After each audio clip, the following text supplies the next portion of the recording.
Olá, tudo bem? Nós estamos meditando na Palavra de Deus, no Novo Testamento, em ordem cronológica. Hoje, o Evangelho de Marcos, capítulo 3, a partir do versículo 11.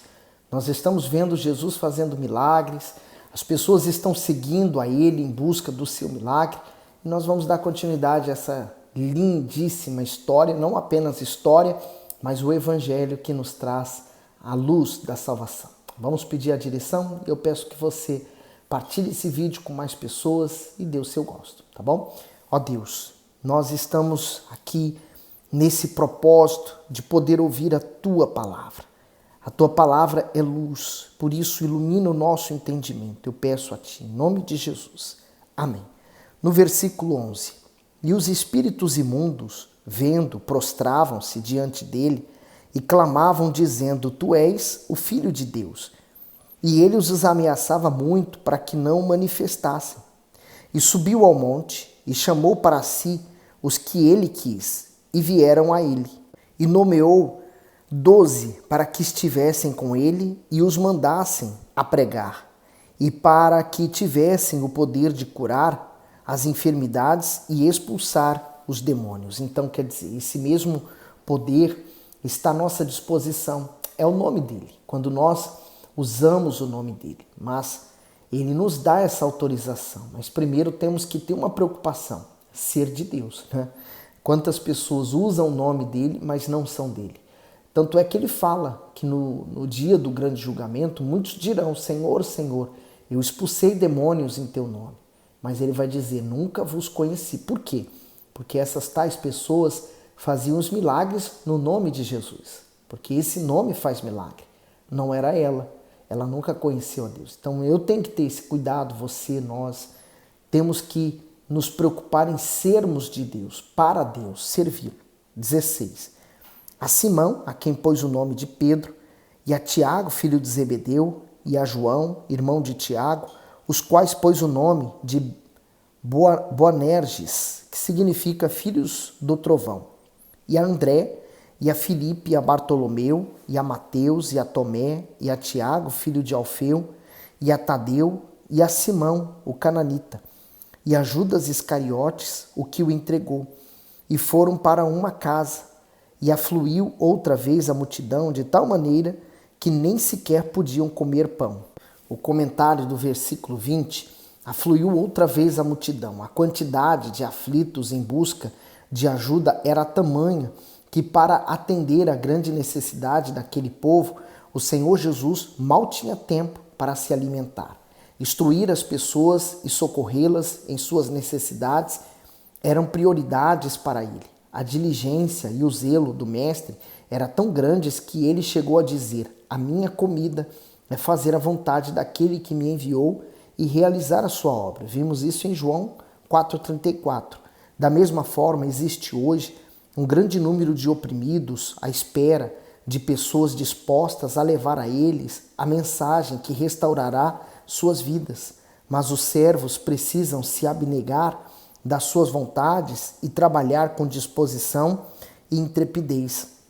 Então veja que ponto, né, a obra chegou e o trabalho como estava, né, ao ponto deles não terem tempo nem sequer para comer. No 21. E quando os seus ouviram isto, saíram para o prender, porque diziam, está fora de si. O comentário do 21. Saíram para o prender. Os parentes do Senhor Jesus queriam impedi-lo de dar continuidade ao trabalho que desenvolvia, pois achavam que ele estava fora de si. Isto é, para eles, sua generosa dedicação para curar, libertar e salvar os aflitos era fruto de um desequilíbrio. Essa incompreensão por parte de muitos familiares também existe hoje. Basta que a pessoa rejeite diversões promíscuas, vícios ou preocupações com este mundo, a fim de se dedicar à sua fé, para despertar críticas dos mais próximos, mas é preciso se manter firme nos valores espirituais e apresentar um comportamento irrepreensível para que aqueles que a censuraram percebam sua transformação ao longo do tempo e desejem também se render a Deus. Então, ele achou incompreensão dos próprios familiares dele que achavam que ele estava fora de si, que ele estava ficando maluco. Quer dizer, eles não conseguiam compreender a obra que ele estava fazendo e que agora ele já não era mais simplesmente o irmão ou o filho, mas ele era o próprio Deus executando ali através do Filho a vontade dele. Mas aí você pode dizer assim, você está se confundindo, está falando que o próprio Deus, através do Filho, sim, é a Santíssima Trindade, é o Deus encarnado que estava ali. No 22, e os escribas que tinham descido de Jerusalém diziam, tem Beelzebul, e pelo príncipe dos demônios expulsa os demônios. E chamando-os a si, disse-lhes por parábolas, como pode Satanás expulsar Satanás? E se um reino se dividir contra si mesmo, tal reino não pode subsistir. E se uma casa se dividir contra si mesma, tal casa não pode subsistir. E se Satanás se levantar contra si mesmo e for dividido, não pode subsistir. Antes tem fim. Ninguém pode roubar os bens do valente, entrando-lhe em sua casa, se primeiro não amarrar o valente e então roubar a sua casa. Então quer dizer, eu vejo o seguinte, né? O reino do diabo, o reino de Satanás e nenhum outro reino pode estar dividido. Imagine, se eu sirvo mal, né, através das minhas vontades, como que eu posso fazer o trabalho de libertação por outras pessoas, né? O mal não vai me obedecer, porque não me é dividido. Quantas pessoas querem ser libertas do mal, mas permanecem fazendo a vontade que agrada ao mal? Então, elas não estão resistindo ao mal. A Bíblia ensina muito bem. Resistir ao mal. Eu tenho que resisti-lo e ele fugirá de nós. Então, resista ao mal. O mal não vai aceitar isso. E ele vai ter que sair. O comentário que o bispo faz, do 23 ao 27, se uma casa se dividir, o Senhor Jesus enfrentou os escribas utilizando um argumento incontestável. Como poderia Satanás levantar-se contra si mesmo? Isso é incoerente. Assim, por intermédio de uma parábola, o Messias lhe explicou que somente alguém mais poderoso que o valente poderia amarrá-lo e saquear a sua casa. Com isso, o Senhor mostrou que estava dotado de todo o poder e toda a autoridade para amarrar o diabo e arrancar das suas garras as pessoas sofridas. Mateus 28, 18, o bispo diz assim, aliás, o Senhor Jesus. E chegando-se Jesus, falou-lhes dizendo, é-me dado todo o poder no céu e na terra. Continuando no comentário. Ademais, ao expulsar os demônios e curar os enfermos, ele mostrou que aqueles que vivem nas trevas têm necessidade urgente de libertação espiritual. A pessoa batizada com o Espírito Santo possui essa mesma autoridade para lutar e destruir as obras do diabo, não somente em sua própria vida, mas também na vida dos que necessitam. E às vezes se enganam aquelas pessoas que falam, mas eu fui numa pessoa que faz umas rezas ou faz uns rituais e eu fui curado. Não se engane. A pessoa que trabalha com o mal, que trabalha com as trevas, o mal ele não saiu, ele apenas se escondeu.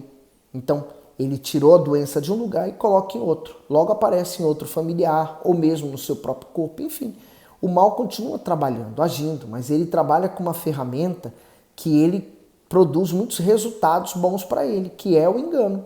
Então o mal é o engano, ele engana as pessoas, ele trapaceia, ele ilude. E não espere outra coisa do mal, porque a natureza dele é essa. No 28, na verdade vos digo que todos os pecados serão perdoados aos filhos dos homens, e toda a sorte de blasfêmia com que blasfemarem. Qualquer, porém, que blasfemar contra o Espírito Santo nunca obterá perdão, mas é culpado do eterno juízo.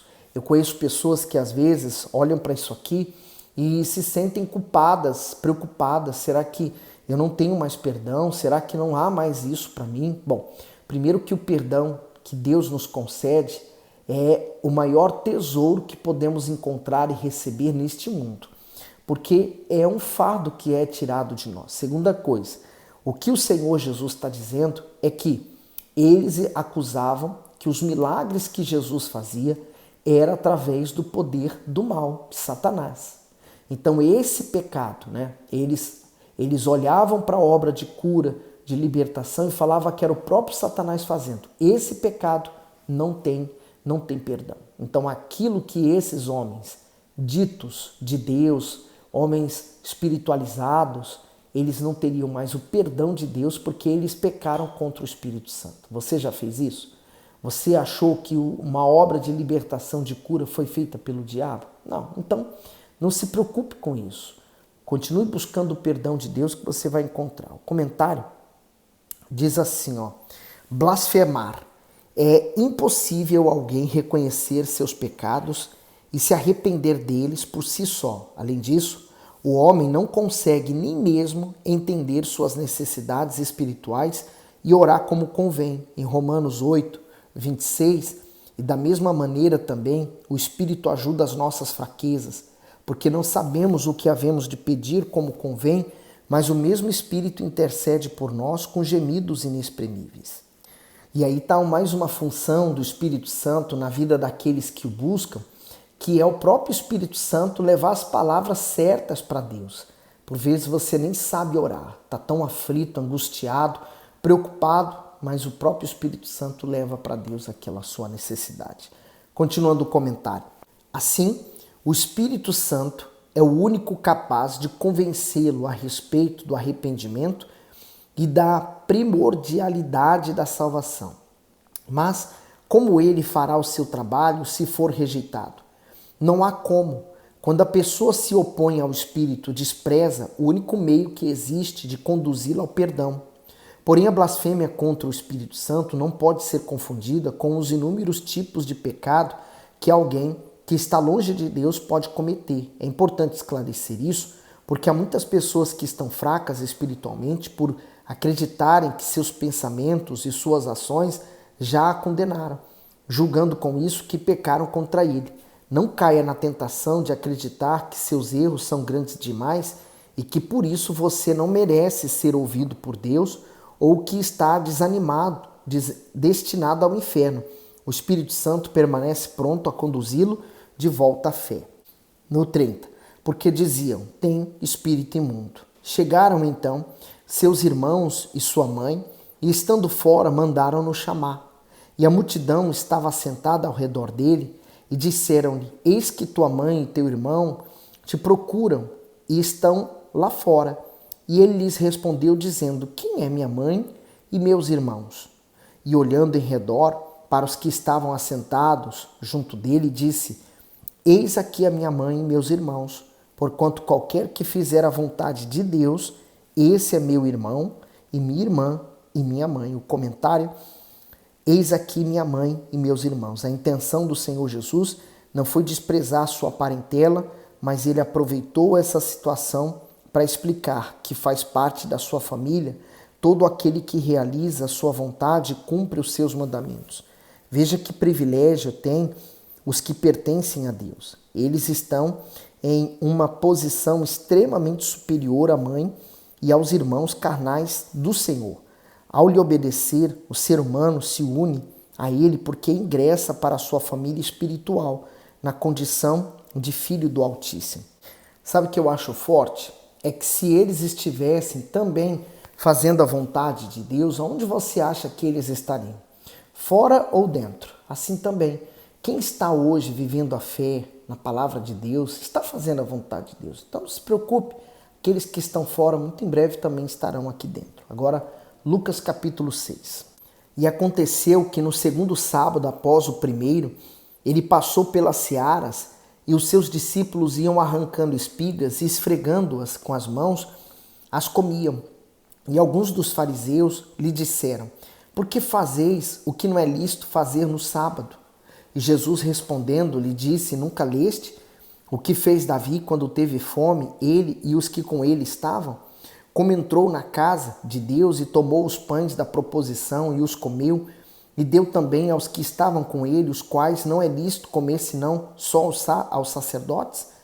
E dizia-lhes, o Filho do Homem é Senhor até do sábado. Então, nós já vimos isso, estamos revendo, quer dizer, aqueles homens maus perseguiam Jesus e os discípulos em busca não de ouvir uma palavra, de entender a palavra de Deus, mas em busca de criticá-los. Infelizmente, hoje está cheio de pessoas assim. Elas vão até para a internet e elas começam a depositar para fora todo o lixo espiritual que elas têm, né? E não é coisas boas. Então, Você vai na internet, você vai achar todo tipo de coisa que é boa, proveitosa, mas também todo tipo de coisa que não presta. Você tem que aprender a selecionar. 6. E aconteceu também no outro sábado que entrou na sinagoga e estava ensinando. E havia um homem que tinha a mão direita mirrada. E os escribas e fariseus, observando-no, se o curaria no sábado, para acharem do que o acusar. Mas ele bem conhecia os seus pensamentos e disse ao homem que tinha a mão mirrada: E levanta-te e fica em pé no meio. E levantando-se ele ficou em pé.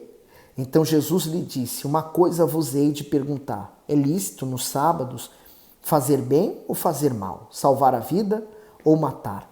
O comentário diz: fazer bem ou fazer mal? Os religiosos haviam transformado o mandamento divino de guardar o sábado em um grande fardo para as pessoas, o que tinha por objetivo aproximar o ser humano de Deus e do seu semelhante passou a separá-lo ainda mais de ambos. Isso porque as regras rígidas impostas pelos doutores da lei impediam qualquer atividade nesse dia, inclusive ajudar quem estivesse sofrendo. Com isso, eles invalidavam também o mandamento de amor ao próximo. Dessa forma, para ensinar aos seus ouvintes, o Senhor Jesus perguntou: é lícito nos sábados fazer bem ou fazer mal? O Messias apelou para a inteligência deles para mostrar que crer também é pensar e ponderar. Afinal, de que adiantava ostentar tanta santidade se o propósito de honrar a Deus havia sido deixado de lado em prol da obediência aos homens? Se os 2 mandamentos se resumem em amar a Deus sobre todas as coisas e ao seu próximo como a si mesmo, se eles falassem, não, fazer o mal, eles estariam então descumprindo a lei. Se eles dissessem fazer o bem, então se Jesus curasse, eles não poderiam acusar Jesus, entendeu? Então eles estavam numa encruzilhada. Olha só, no 10. E olhando para todos em redor, disse ao homem: estende a tua mão.